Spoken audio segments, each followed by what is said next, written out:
জয় শ্রীরাম বন্ধুরা, একটা information video নিয়ে চলে এলাম। সেটা হচ্ছে, অনেকে বলে ওয়ে প্রোটিনটা খুব খারাপ জিনিস, নাকি ওটা ডিব্বা খেয়ে বডি বানাচ্ছে, এটা খুব খারাপ কথা।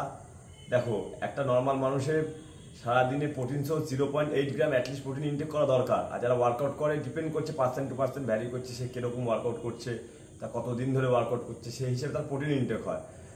নর্মাল তোমরা যারা ওয়ার্কআউট করছো, তোমরা ভাবছো কি ওয়ার্কআউট করে ডিম মাংস খেয়ে নিলাম, কিন্তু ডিম মাংস প্রপার বডিতে অ্যাবজর্ব করে না। তো ওয়ে প্রোটিন এমনই একটা জিনিস, ডেরি প্রোডাক্ট, যে আমরা যে দুধের ছানা বানাই, ছানার যে জলটাকে এটা ডিহাইড্রেট করে ওয়ে প্রোটিন বানানো হয়। তো এটার কাজ হচ্ছে বডিতে মাসেল রিকভারি করে। তুমি ধরো ওয়ার্কআউট করছো, তোমার মাসেল টিস্যুগুলো ব্রেকডাউন হচ্ছে, দেন ওটা যখন তুমি প্রোটিন ইনটেক করছো রিকভারি হয়ে মাসেলে কনভার্ট হচ্ছে। তো তুমি যখন প্রোটিন ইনটেকটা করবে, ওয়ে প্রোটিন ফার্স্ট অ্যাবজর্ব, আর ওর অ্যামাইনো প্রোফাইল বডিকে খুব তাড়াতাড়ি রিকভারি করে, মাসেলটাকে টিস্যুটাকে রিকভারি করে। তো এক্ষেত্রে আমি বলি ওয়ে প্রোটিন খারাপ জিনিস না। হ্যাঁ, এবার তুমি কিভাবে কোথা থেকে নিচ্ছ সেটা ব্যাপার।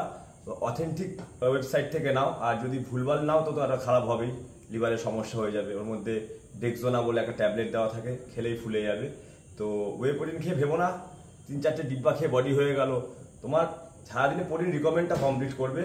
কিন্তু এটা ভেবো না যে ওয়ে প্রোটিনের পর ওয়ে প্রোটিন খেয়ে গেলাম, দিনে 3 চামচ 4 চামচ আমার বডি হচ্ছে না কেন, এটাও একটা ভুল মিথ। ওয়ে প্রোটিন খেলে সেরকম মাসেল রিকভারি করে। তুমি সারাদিনে ধরো তোমার 50 গ্রাম প্রোটিন ইনটেক দরকার বা 100 গ্রাম প্রোটিন ইনটেক দরকার, তো তুমি ডিম মাংস বেশি খেতে পারছো না। তো ওটা এক স্কুপে 24 গ্রাম করো, একটা ব্র্যান্ড ভ্যারি করে 24 গ্রাম কেউ 25 গ্রাম। তো তুমি এক স্কুপ যখনই খাবে, তোমার 24 গ্রাম মানে তোমার ধরে নাও লাইক 5টা-6টা ডিমের সমান। তো অনেকে ডিম খেতে খেতে ঘৃণা ধরে নেয়, তো ভালো লাগে না ডিমটা খেতে। তো whey protein better choice. But এই বাচ্চাদের বলি, যারা নতুন নতুন বিগিনার জিম জয়েন করেছো, তো ওয়ে প্রোটিন খুব কস্টলি। তো সেক্ষেত্রে আমি বলবো ওয়ে প্রোটিন না খাওয়াটাও দরকার। নর্মাল ডিম, এগ হোয়াইট, চিকেন এইসব খেয়ে চালু করো।